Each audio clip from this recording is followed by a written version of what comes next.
Let's talk about the economy. Marcus Lemonis, remember him on The Profit, unbelievably successful businessman, Camping World CEO, and host of The Fixer. Marcus, welcome back. It's been 7 minutes. Good morning, Brian. It's been 7 minutes, but I have to tell you, after reading this jobs report, I don't know how much more frustrated people can be right now, to be honest with you. So we're talking about 73,000 instead of 105,000. Well, it's 73,000 today, but if we look back over the last couple of months, that number came, roaring down. And as I said to you a few minutes ago, you have to wonder, doesn't the Fed get a preview to these types of data points? This is a really important data point. I think, are they waiting for a bunch of people to get fired, or are they waiting for companies to say, we're not doing anything until we see some sort of relief somewhere? That's what's frustrating to me. You know what bothers me? You're going to make the numbers. You're an economist. You're a Fed chair. I just hope it's not personal. I hope it's not saying I can't be perceived to be giving into pressure from the White House, so I'm not going to do it, because they had two officers say, I don't agree with leaving things unchanged. Well, I think there's a balance, right? I think there is a balance of necessity for independence, and I don't think anybody disagrees with that on both sides of the house. I think the real challenge is that when you talk to business leaders that are really driving the economy, that are hiring people, that are borrowing money, that are spending money on CapEx, they will all tell you that they're in a wait and see mode. And the wait and see mode isn't about tariffs. We understand generally what that tariff scope is. We just heard Jamie Dimon talk about it. And so for most businesses, it's going to be slightly impactful, and the absorption will happen. The benefit of interest rates being lower is that it frees up cash flow for a lot of companies, gives them the comfort that they can spend some money on hiring people, on growing. People aren't doing any of that right now.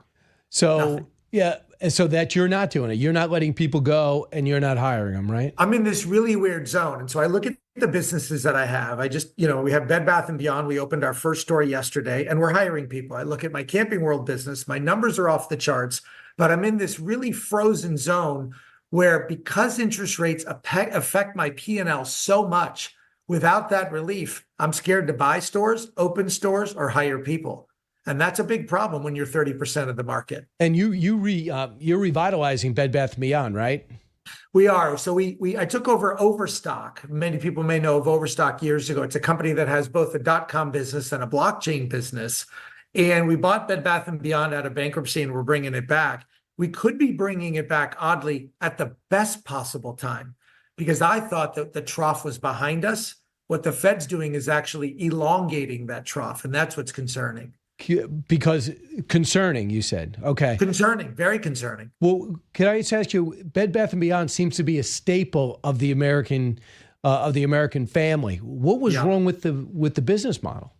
Well, you look at the way the company operated before. They had billions and billions of dollars of debt, terrible inventory management, weren't really focusing on training their people, weren't really getting in and taking care of the customer and being smart about it. And most importantly, they started abandoning all the things with these big brands. Bed Bath & Beyond really went through what I would call one of those classic examples of being tone deaf to what was happening in the world. We have a fresh start. We have a debt-free company. We're opening up some stores, and we'll see what happens. But as I look at tariffs and I look at the labor market, it isn't a perfect science, but it could be a lot cleaner if we would just get a little bit of relief. If you talk to anyone in the Trump administration on the economic side, they're all about bringing manufacturing and business back here. You make your car here, there's going to be no tariffs. Is that something that gratifies you?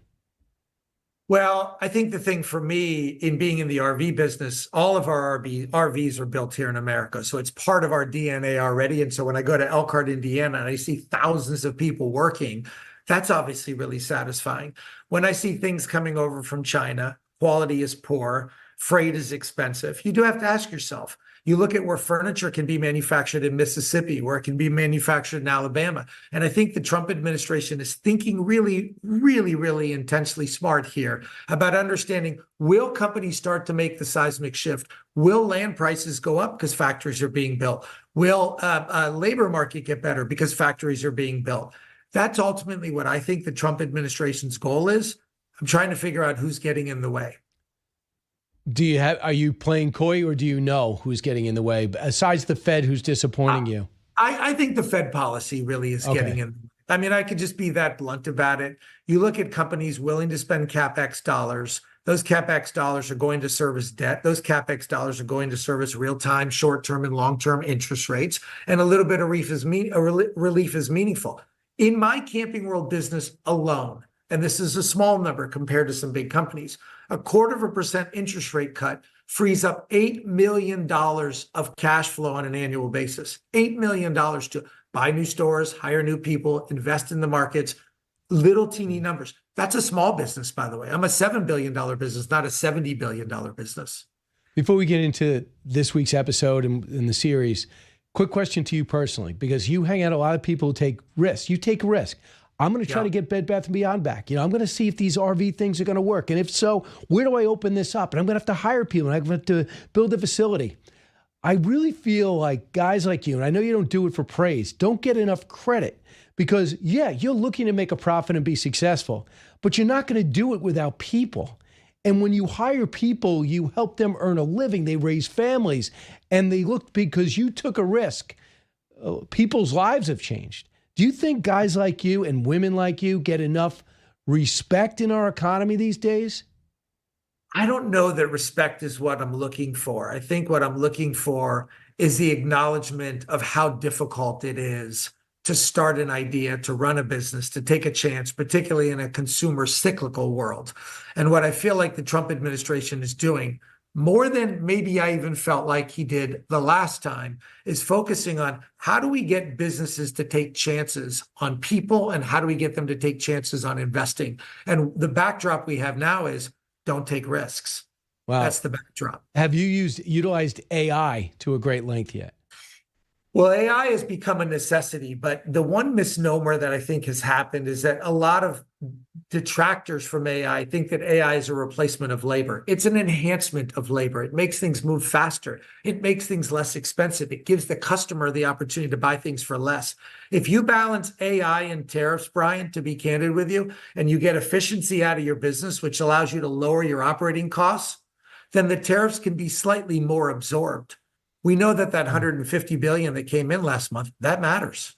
Hear ya. All right. So on your series, The Fixer, which is streamed on Fox Nation and on FBN on Tuesdays, here is one episode, a cut from one of your episodes, Happy Gene versus Evil Gene, cut 50. How long have you worked here? 25 years. What? You've been with Gene for 25 years? 25 years. I've been here 15 years. So you guys like it here if you've been here that long? It's okay sometimes. Sometimes there's just too much tension. What drives that? Who even came up with such a stupid idea? Where was the brain power to come up with that? There's two genes, I always say. There's a happy gene, and there's an evil gene. You don't know what you're walking into. So tell me about this business. So Brian, just as a reminder, that the show airs its premiere episodes on Fox Network on Friday nights. Oh, okay. And then Fox News and Fox Nation will play the reruns of them over the next several weeks because we wanted to be all in the Fox family. This particular business is a microcosm, in my mind, of every business in America. People stay because they don't know what else to do, but that doesn't mean they're happy. And at the end of the day, even if you went into a great company like Home Depot or a great company like, whatever it may be, General Motors, you're always going to find dissenting people. And that's what we find in these small businesses as well. And you said this is a little different from your last series. You feel like you could be a little bit tougher, more direct. What happened was I candidly got taken advantage of a lot over the last decade in trying to help people out. And, they get aggressive with you. In this particular case, particularly with the economy, I came in a lot hotter.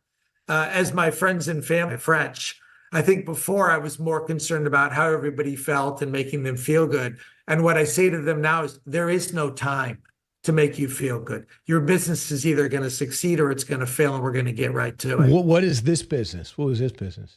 This was an audio. For those of you that remember, in the old days, you'd take your car and you'd go get new rims and you'd go get new speakers and an alarm. It's that kind of business, and they service dealerships. What I loved about it is it's driven by 5 mechanics. And I grew up in the car business. I grew up in the parts department. I was a service advisor, and I understand that manual labor in this country, you talked to me earlier about, do we not get enough credit as business leaders who take chances? The folks that aren't getting the credit are the folks that are making the cars, building the houses, paving the roads, fixing the cars, doing the plumbing and the electrical. The trade world, I think, is ultimately what Trump is trying to really revive here. Interesting. And do you have a preview of this week's episode? So this week's episode, there's 2 episodes on Fox Network tonight. There's two businesses that I walk out of without even doing anything. It's probably the most frustrating episode of the series. And then there's another episode where I made an agreement to go to their business only to find out that they were closed when I got there. Wow. I didn't know that. So what I wanted to do on the show, Brian, is give serious entrepreneurs a look inside the business. I'll tell you one quick story because I know we're limited on time. About 4 years ago, I got a phone call from a gentleman on the phone, and he said, I want to tell you that your show helps me in my company. It helps every business in America because you're teaching people how to be responsible, how to work for something, how to do a deal with a good old-fashioned handshake. The conversation went on for 5 minutes, and I ended up finding out that it was Jamie Dimon telling me that what we're doing for entrepreneurs is not being done enough. We're not putting enough focus on every big business starts as a small business. So that's exciting. That is awesome. He's a great guy and so unbelievably successful. Marcus Lemonis, thanks so much. Look forward to checking out The Fixer. Everywhere you see Fox, you'll see Marcus. Thanks.